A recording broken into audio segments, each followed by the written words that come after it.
បងប្អូនប្រើប្រាស់ទូរស័ព្ទដៃ iPhone តិចអត់ដឹងកម្មវិធីមួយនេះដែលយើងអាចប្រើសម្រាប់បើកកម្មវិធីនៅលើទូរស័ព្ទដៃ iPhone របស់យើងដោយយើងមិនចាំបាច់ចុចយើងគ្រាន់តែនិយាយទៅគឺវាបើកឲ្យយើងតែម្ដងដោយយើងមិនចាំបាច់ទៅចុចនៅលើកម្មវិធីនោះទេ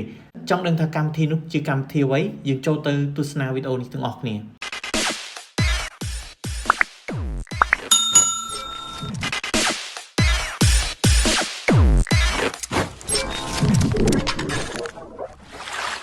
ដើម្បីធ្វើបែបនោះបានបងប្អូនចូលទៅក្នុង setting មក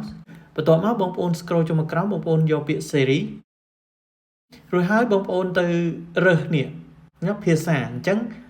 ភាសាគឺវាអត់ support ភាសាខ្មែរយើងទេបងប្អូនយកភាសាអង់គ្លេសចឹងមក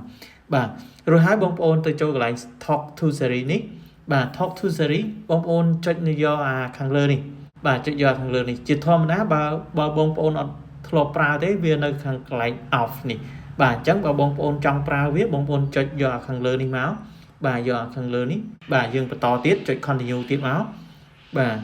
រួចហើយបងប្អូននិយាយតាម clear ដែលវាឲ្យនឹងនិយាយឲ្យត្រូវរហូតវា load tick តទៅអស់បាទរួចហើយមកដល់កន្លែងនេះបងប្អូនចុចដានខាងក្រោមនឹងមកបាទបន្ទាប់មកយើងត្រឡប់ក្រោយវិញហើយយើងងាកទៅសាកអនុវត្តមើលតើវាចេញអត់បាទអញ្ចឹងខ្ញុំចាប់ផ្ដើមសាកហៅ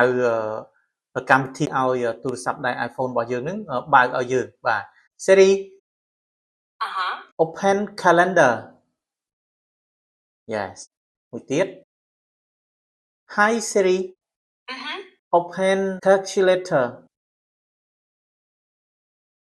Hi Siri open Telegram Siri open Facebook បាទអញ្ចឹងនេះគឺជាចំណុចមួយដែលមានបងប្អូនមួយចំនួនគឺគាត់អត់ទាន់បានដឹងពីរបៀបនៃការកំណត់បើកនៅមុខងារមួយនេះដើម្បីយើងងាយស្រួលក្នុងការប្រើប្រាស់លើទូរស័ព្ទដៃ iPhone របស់យើងករណីមួយដែលយើងមានការងាររវល់ហើយយើងចង់បើកកម្មវិធីហ្នឹងដោយទូរស័ព្ទនៅឆ្ងាយពីយើងតិចឆ្ងាយដៃ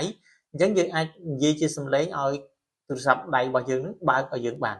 បាទអញ្ចឹងវីដេអូថ្ងៃនេះគឺមានតែប៉ុណ្ណេះបាទសម្រាប់ចែកលេខទៅដល់បងប្អូនទាំងអស់គ្នាជាចុងក្រោយបើបងប្អូនគិតថាមានប្រយោជន៍សម្រាប់បងប្អូនទាំងអស់គ្នាសូមជួយចុច like ជួយ follow page ក៏ដូចជាជួយចុច subscribe លើ channel YouTube ដើម្បីទទួលបាននៅវីដេអូថ្មីៗជាបន្តទៀតបាទសូមអរគុណជួបគ្នានៅវីដេអូក្រោយបាយបាយ